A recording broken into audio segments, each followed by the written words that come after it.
Good morning. This is the Great Basin Smoke Dispersion Briefing for Thursday, March 24th. Looking at precipitation the past 7 days, not that much. You can see the lighter blue shades only indicating a couple hundredths of an inch of precipitation, a quarter to a half inch, and the dark blue or greens only in a few isolated spots, some of the highest terrain in the northern areas. You can see that precip was below normal to much below normal across the entire geographic area. The driest areas obviously near 0% in the dark red, and even the areas that had precipitation in the yellowish shades, only about half of what they normally get that week. So a dry week overall for the entire basin. No significant snowfall in the past 72 hours. Snow cover has really dwindled away in the lower to middle elevations below 5,000 feet. Bare ground now exists with snow cover just existing mainly above 7,000 feet in most areas, maybe 6,000 feet in the north. Satellite imagery shows conditions dry, skies clear, high pressure building in. You can see this arc of high pressure across the entire Great Basin, and no real storm system close by until you go up into the Gulf of Alaska. There's a slow-moving system up there, some subtropical moisture coming in off the Baja, but these are quite a few days away from us. Fuels, quite dry. These are 10-hour fuels. You can see already midsummer levels, 3% or so across southern Nevada and parts of the Arizona Strip, and even in the single digits going up into the central portions of the Great Basin. 100-hour fuels, you can see already this pink shade below 5%. We don't normally see that until we get into June. That's what we have down by Vegas. And even in these golden areas, single digit, 100-hour fuel starting to creep a bit further northwards. And keep an eye on that. Those fuels will continue to get drier because we have high pressure overhead.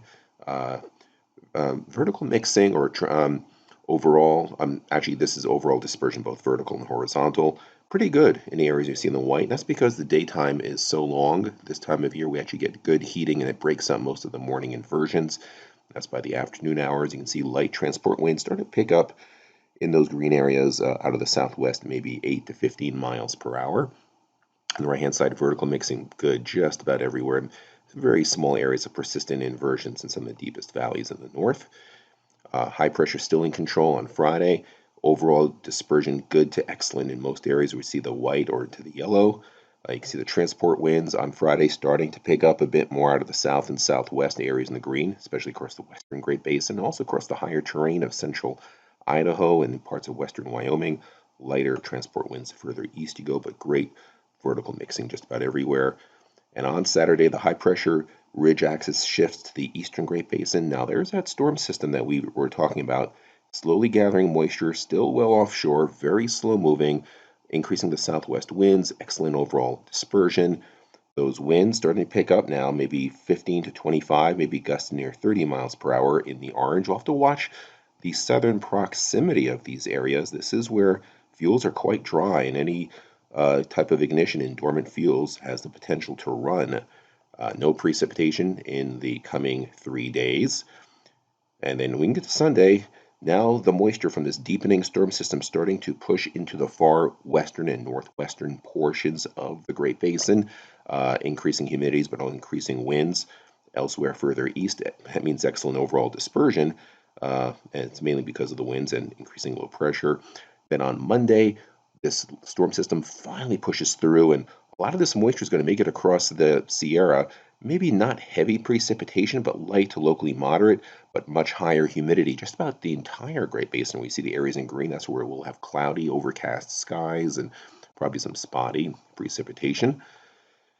And then on Tuesday, the storm system still lingering across much of Utah. Wraparound precipitation probably more on the light side in parts of eastern Idaho, western Wyoming, drying out across the western Great Basin, and then drier air pushing into the entire Great Basin on Wednesday as high pressures begins to edge in. We should see warmer temperatures as well. Precipitation days 4 and 5. This is basically Sunday morning through Tuesday morning. Widespread precipitation, but not a lot of amounts, maybe a tenth to a quarter of an inch. We see the darker green shades. So maybe 2 to 4 inches of snow in the higher terrain, some light rain amounts in the lower elevations. Some areas spotty, may not get much at all, but it should dampen up fuels in a lot of these areas that have been drying out quite rapidly. Now, the 8 to 14 day outlook does show a pattern change towards cooler than normal conditions. This is March 31st to April 6th, so basically into the first week of April. And precipitation a little wetter than normal signal across the eastern Great Basin, normal to slightly drier than normal western Great Basin. This concludes our smoke briefing. Thank you. Have a great day and a great weekend.